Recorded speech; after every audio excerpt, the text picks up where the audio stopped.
रतन एक गरीब कपड़ा बुनने वाला था। उसका काम बहुत ही अद्भुत था, सभी को बहुत पसंद आते थे। कपड़े बहुत जल्दी बिक जाते थे, लेकिन फिर भी उसकी गरीबी कम नहीं हुई। वो अकेला ही रहता था। वो बहुत बड़ा शिव भक्त था। एक दिन,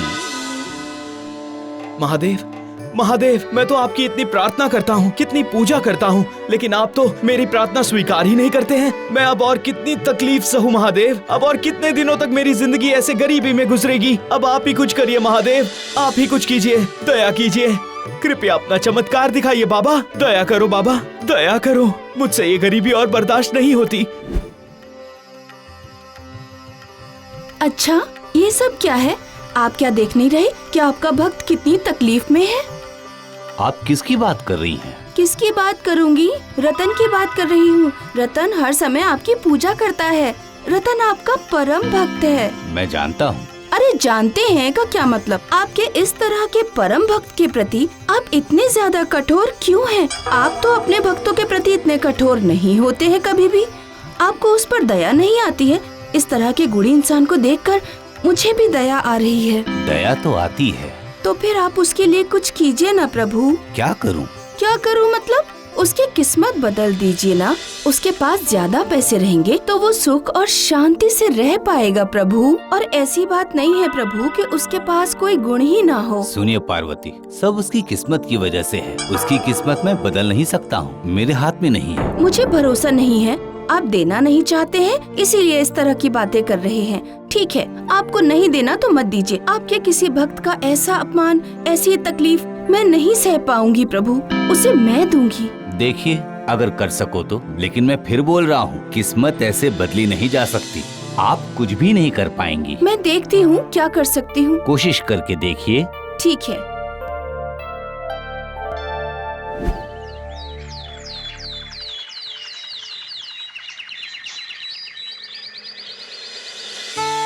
वाह, क्या बात है, कितनी मधुर धुन है ये।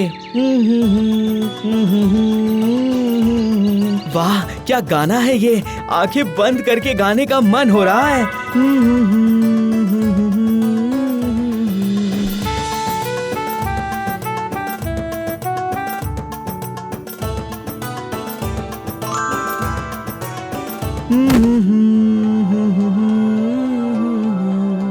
क्या हुआ पार्वती, आपने देखा ना? वो तो सिक्के देख ही नहीं पाया।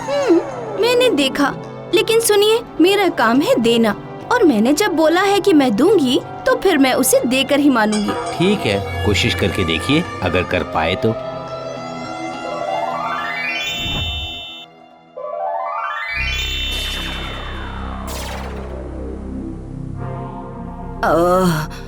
माँ, अब मुझसे चला नहीं जा रहा। यहाँ तो एक रिक्शा तक नहीं है। माँ। क्या बात है, आपको क्या हुआ है माता? बेटा, मेरा घर बहुत दूर है और मैं अकेले ही रहती हूँ। इतना भारी सामान लेकर अब मैं नहीं चल पा रही हूँ। आप परेशान मत होइए, मैं आपको घर पहुँचा दूंगा। लाइए लाइए, अपना सामान दीजिए, मैं उठा लेता हूँ। खुश रहो बेटा, खुश रहो, खुश रहो बेटा। तुम्हारा भला हो, खुश रहो।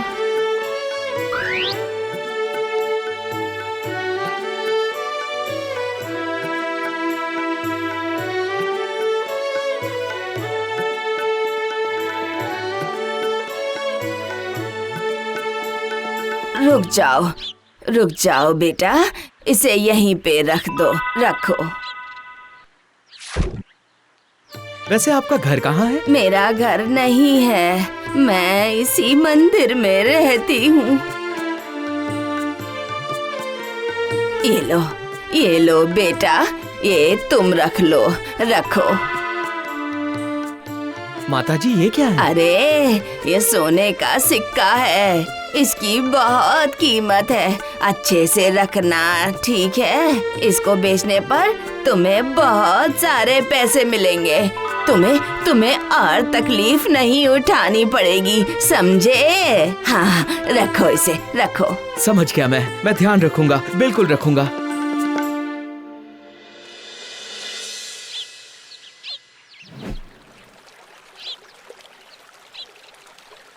आज मैंने बहुत काम किया है और गर्मी भी बहुत ज्यादा है। वाह, कितना ठंडा पानी है। एक काम करता हूँ, चलो इस तालाब में नहा लेता हूँ।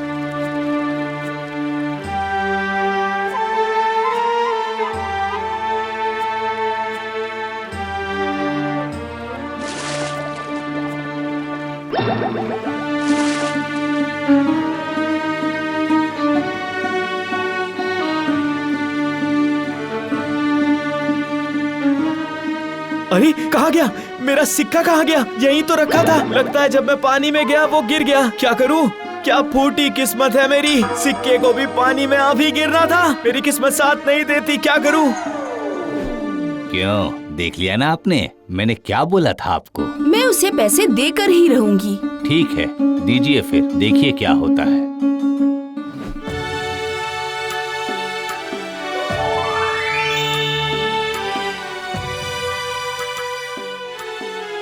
कैसे हो भैया?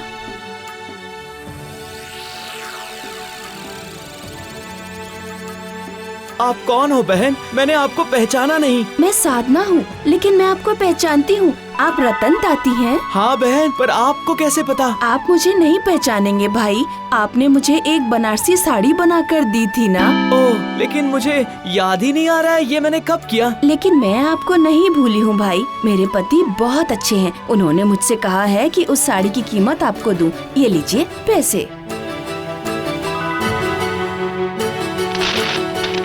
बहन, इसमें तो बहुत सारे पैसे हैं। बनारसी साड़ी के इतने पैसे नहीं होते हैं। पसंदीदा सामान की कीमत नहीं देखी जाती है। इसे रखिए, आपको अब तकलीफ उठाकर चरखा नहीं चलाना होगा। आप इन पैसों से अपनी बाकी की जिंदगी बड़े आराम से बिताइएगा। मैं चलती हूँ।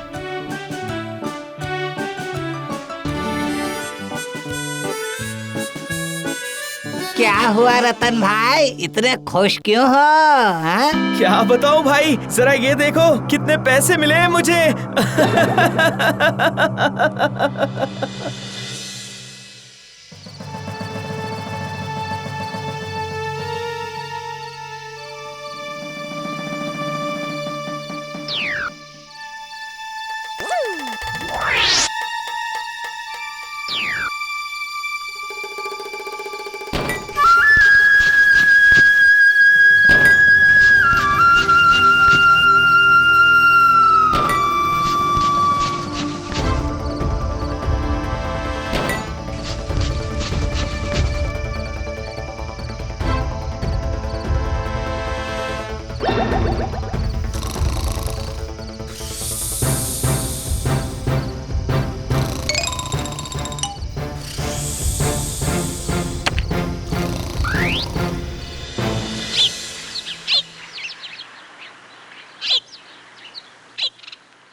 हाय हाय, कितने सारे पैसे मिले थे, वो भी चोरी हो गए सारे। जब भी पैसे मिलते हैं कोई ना कोई उसे चुरा लेता है। हे महादेव, ये आपकी कैसी लीला है। हाँ, हाय रे मेरी किस्मत। जब पैसे ही नहीं रहेंगे तो मेहनत करके क्या फायदा होगा।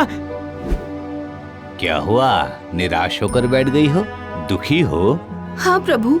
रतन के लिए क्या? हाँ, मैंने इतनी कोशिश की पर सब पानी में मिल गया। सब उसके खिलाफ हो गया। मैंने तो आपसे बोला था, आपने ही मेरी बात नहीं मानी। आपकी ये पैसे देने के चक्कर में वो आज भूखा है, उपवास है, जो भी हो, लेकिन वो आज तक कभी भूखा नहीं रहा है, समझिए आप। बेचारा इतनी तकलीफ उठा रहा है, यही देखकर तो मैं आपसे मैंने बोला था ना कि उसकी किस्मत को बदलना मेरे हाथों में नहीं है। मैं समझ गई हूँ, ये सब आपकी माया है प्रभु। आपके भक्तों की किस्मत बदलना अगर आपके हाथ में नहीं तो किसके हाथों में है?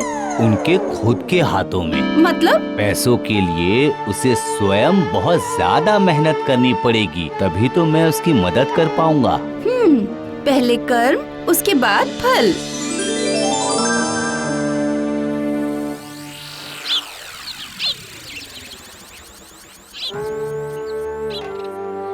क्या हुआ? आप ऐसे क्यों बैठे हुए हैं? आपके दिए हुए सारे पैसे कोई चोर चोरी करके ले गया। तो उससे क्या हो गया? आपके हाथों का काम तो बहुत अच्छा है। आप आज रात में 10 साड़ी बनाकर कल सुबह मेरे साथ पास वाले बाजार में चलिएगा। उससे होगा क्या बहन? अरे चलिए तो, कल सुबह मैं आपको लेकर जाऊंगी, ठीक है? ठीक है बहन, ठीक है।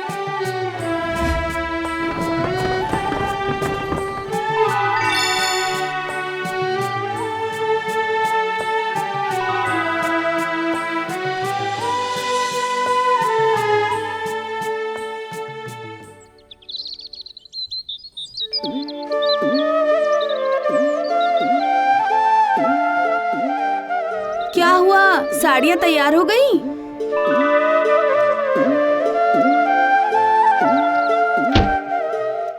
हाँ वो तैयार हो गई, लेकिन आप इतनी सुबह सुबह यहाँ? अरे सुबह सुबह क्या बोल रहे हैं? चलिए चलिए, देर हो रही है।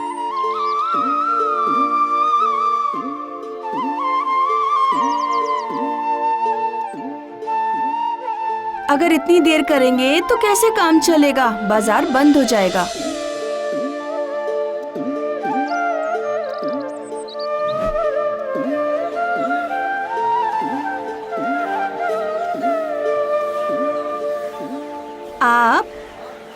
आप यहीं पर बैठ जाइए। अरे मैं आपके पास ही हूँ।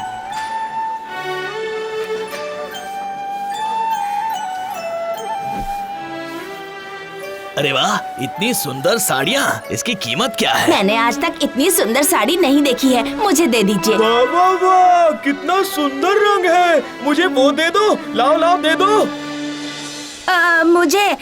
मुझे भी। मुझे दो चाहिए।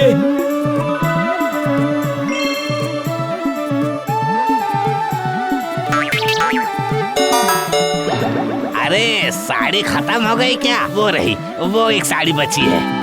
हाँ वो दे दो। भैया वो तो मैं नहीं बेचने वाला, ये साड़ी मेरी साधना बहन के लिए है। अगली बार मैं ज्यादा साड़ी लेकर आऊंगा। हाँ हाँ ठीक है, ज्यादा साड़ी ले आना। हाँ हाँ यही ठीक रहेगा, ज्यादा लेकर आना। अरे वाह, सारी साड़ियाँ बिक गई, लेकिन ये साधना बहन कहाँ गई?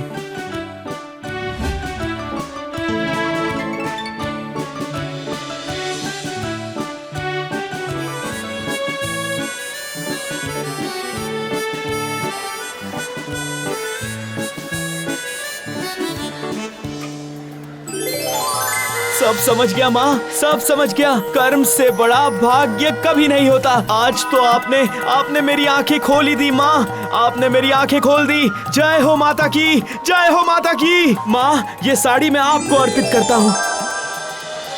इसके बाद माँ के दिखाए रास्ते पर रतन ज्यादा साड़ी बनाया करता था और दूर दूर की गांव में साड़ी बेचकर वो एक बड़ा आदमी बन गया। लेकिन उसके बावजूद रतन बीच बीच में साड़ी बनाते हुए मन ही मन शिव जी के भजन गाता रहता और इस तरह उसे जीवन में खुश रहने का रास्ता मिल गया।